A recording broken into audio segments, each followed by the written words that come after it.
Welcome to the Real Estate Black Book, the Buyer Edition. I'm Tyler Harmon.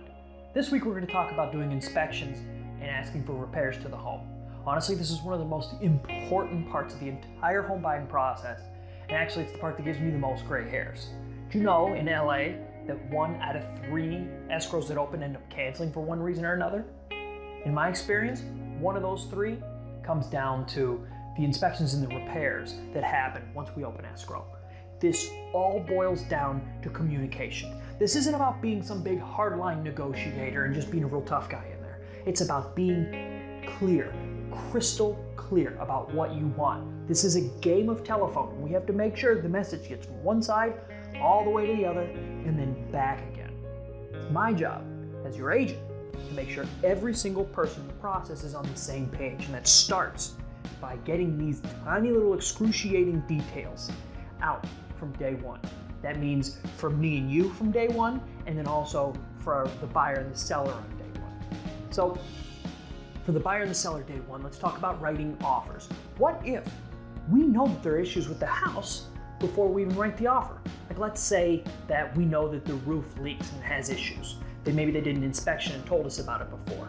How do we write the offer? Do we write it where we were gonna write it and then do the inspection and then see what it's gonna cost?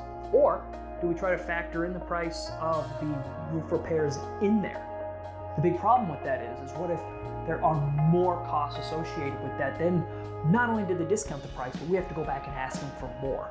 This gets really tricky, and that's why it's so important to be totally upfront and honest with everybody right from the start, because things get really hairy and escrows will be hanging by a thread by the end of this thing, and both people are going to be thinking they made all these sacrifices, and the whole thing could just go to mush really quick. But assuming that we did everything right, once we open escrow, you have your inspection period. If you find anything during this inspection period, you can take off, no questions asked. So most people, they do the general inspection, the roof, electrical, sewer, mold. You can get a structural engineer, you can get the soil guy in there, check permits, zoning. You can even get a property survey of the whole boundaries to see, exactly where your property line is. You can even inspect for ghosts. I've heard about that before. People bring in the paranormal inspectors. They've done that. You could totally do that. But these things cost money. Just know that. So step 1 is usually you get the general inspector to come in there. He's kind of like the quarterback.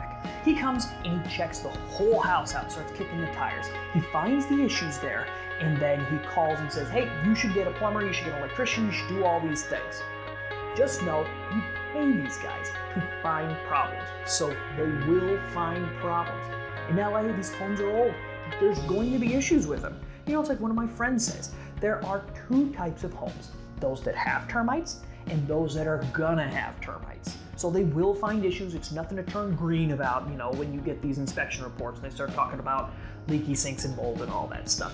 Everything is fixable, everything is negotiable. But when you get these inspections, you find the issues, and hopefully you can get these things repaired before you end up moving into the house. Okay, so that's enough for this week. Next week, let's wrap this up and we can talk about how to actually ask for these repairs and whether or not we get credits or price reductions or have them fix that. To me, that's the big negotiation.